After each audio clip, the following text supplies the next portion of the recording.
Assalamualaikum warahmatullahi wabarakatuh.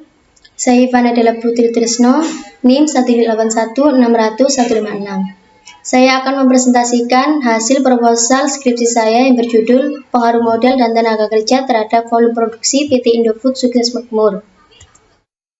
Latar belakang masalah. Perusahaan manufaktur merupakan perusahaan yang melakukan kegiatan produksi untuk mengolah bahan baku menjadi bahan jadi. Tujuan perusahaan ini berusaha untuk mencapai laba yang maksimum. Sebagai penyedia barang, pemenuhan kualitas produk serta harga yang bersaing merupakan tantangan tersendiri bagi perusahaan. PT Indofood Sukses Makmur Tbk merupakan perusahaan makanan dan minuman yang berkembang pesat dari tahun 1990 sampai sekarang.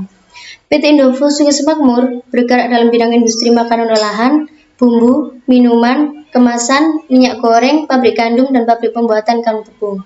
Hasil produksi perusahaan dipasarkan di dalam dan di luar negeri, khususnya di Asia. PT Indofood Sukses Makmur merupakan perusahaan makanan dan minuman yang menjadi pelopor perusahaan makanan dan minuman yang ada di Indonesia. PT Indofood Sukses Makmur beralamat di Jalan Nilam Timur, nomor 16, Perak Utara, Kecamatan Pabean, Cantian, Surabaya.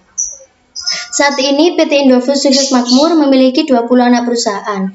PT Indofood Sukses Makmur yang telah beroperasi cukup lama dan memiliki basis penjualan yang baik ini merupakan sebuah usaha yang bergerak untuk tujuan profit oriented sehingga mengharuskan setiap produk dapat menghasilkan laba yang setinggi-tingginya.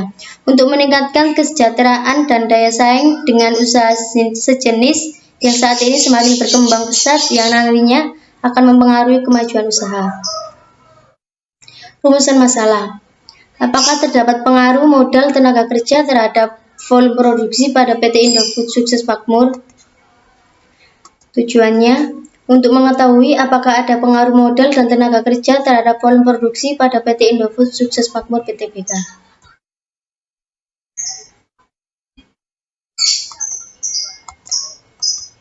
Manfaat penelitian. Bagi peneliti, dari diadakan penelitian ini dapat menambah pengetahuan yang berkaitan dengan masalah-masalah dalam dunia usaha sehingga nantinya sebagai calon sarjana ekonomi bisa memberikan solusi dan pemecahan masalah di dalam dunia usaha. Bagi Universitas PGRI Adubuana Surabaya, dapat menambah referensi bagi Universitas PGRI sebagai bahan pertimbangan serta dapat dijadikan sebagai bahan acuan bagi mahasiswa untuk penelitian yang akan datang. Penelitian terdahulu. Sri Wahyuni 2007 meneliti tentang pengaruh biaya dan bahan baku dan biaya tenaga kerja terhadap volume penjualan.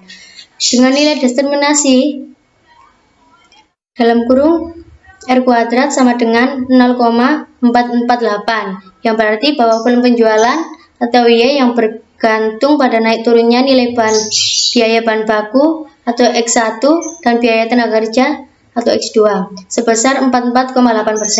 Dari pengujian secara parsial didapat hasil bahwa yang dominan mempengaruhi volume penjualan adalah faktor biaya bahan baku, terbukti dengan biaya bahan baku sebesar 83,7% dan biaya tenaga kerja sebesar 59,6%. 2. Irma Amalia Novitri tahun 2015. Dalam penelitiannya yang berjudul Pengaruh Tenaga Kerja dan Bahan Baku terhadap Peningkatan Hasil Produksi pada Industri Tempe atau studi kasus Desa Bojangsari, Indramayu. Hasil penelitian menyatakan bahwa tenaga kerja berpengaruh signifikan terhadap produksi.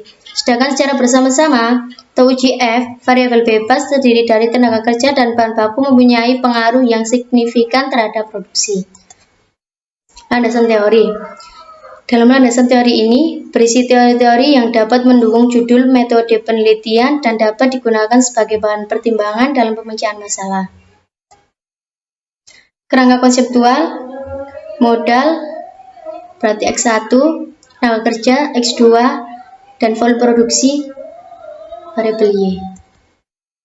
Hipotesis, berdasarkan latar belakang dan kajian pustaka di atas, maka diajukan hipotesis sebagai berikut. Adanya pengaruh modal dan tenaga kerja terhadap volume produksi dikarenakan jika biaya tenaga kerja diatur dan dihitung dengan baik, maka akan secara otomatis juga mempengaruhi volume produksi dari perusahaan itu sendiri. Bab 3. Metode penelitian.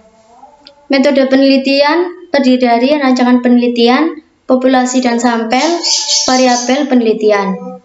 Penelitian bersifat eksplanatif karena Terdapat hipotesis penelitian yang merupakan dugaan peneliti berdasarkan data yang digunakan. Peneliti ini menggunakan data sekunder yang diperoleh dengan menggunakan teknik kepustakaan atau dokumentasi. Populasi dan sampel. Populasi adalah kumpulan dari individu dengan kualitas serta ciri-ciri yang telah ditetapkan disebut dengan populasi, menurut Nazir tahun 2014. Sampel merupakan sebagian dari populasi yang karakteristiknya hendak diteliti, menurut Jarwanto 1994. Dependent merupakan variabel terikat. Dependent adalah variabel yang dipengaruhi atau yang menjadi akibat, sedangkan yang menjadi variabel terikat dalam penelitian ini adalah volume produksi. Independent yaitu variabel bebas. Variabel bebas adalah variabel yang mempengaruhi atau menjadi sebab perubahannya atau timbulnya variabel terikat. Yang menjadi variabel dalam penelitian ini ada dua, yaitu modal atau X1 dan tenaga kerja atau X2. Koefisien determinasi. Analisis koefisien determinasi berganda. Analisis koefisien determinasi berganda digunakan untuk mengetahui seberapa besar persentase variabel modal atau X1 dan tenaga kerja atau X2 terhadap volume produksi atau Y secara simultan dengan mengkuadratkan koefisien korelasinya, yaitu KD sama dengan R kuadrat dikali 100%, di mana KD sama dengan nilai koefisien determinasi, R sama dengan koefisien korelasi produk momen, 100% sama dengan pengali yang menyatakan dalam presentasi. Teknik pengumpulan data atau dokumentasi. Pengumpulan data digunakan penulis dan penelitian ini adalah dokumentasi. Ari Kunto 2014 mendefinisikan bahwa dokumentasi adalah mencari data mengenai hal-hal atau variabel yang berupa dokumen, notulen rapat, catatan harian, dan sumber-sumber lainnya yang terkait dengan permasalahan dalam penelitian ini. Untuk data-data yang diperoleh penulis merupakan berbagai catatan-catatan perusahaan seperti sejarah perusahaan, struktur organisasi, dan laporan keuangan. Teknik pengambilan sampel. Dalam penelitian ini, pengambilan sampel yang akan digunakan yaitu menggunakan teknik purposive sampling, di mana purposive sampling ini dilakukan dengan cara mengambil subjek bukan didasarkan atas rata, random, atau daerah, tetapi didasarkan atas adanya tujuan tertentu.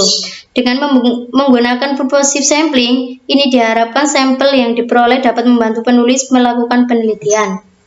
Teknik analisis data terdiri analisis koefisien determinasi berganda, uji normalitas, koefisien determinasi, uji T, dan uji F.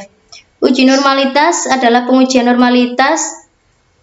tentang kenormalan distribusi data. Penggunaan uji normalitas karena pada analisis statistik parametrik, asumsi yang harus dimiliki oleh data adalah bahwa data tersebut berdistribusi normal. Uji T yaitu pada dasarnya menunjukkan seberapa jauh pengaruh satu variabel independen secara individual dalam menerangkan variabel independen. Koefisien determinasi merupakan koefisien untuk mengukur seberapa jauh kemampuan independen dalam menerangkan variasi variabel independen. Nilai koefisien determinasi adalah di antara 0 sampai 1. Uji F, uji serentak yaitu uji untuk melihat bagaimana pengaruh semua variabel bebasnya secara bersama-sama terhadap variabel terikatnya. Rumus pengujian pada koefisien regresi secara keseluruhan. Sekian presentasi dari saya. Bila ada salah kata, kurang lebihnya mohon maaf. Wassalamualaikum warahmatullahi wabarakatuh.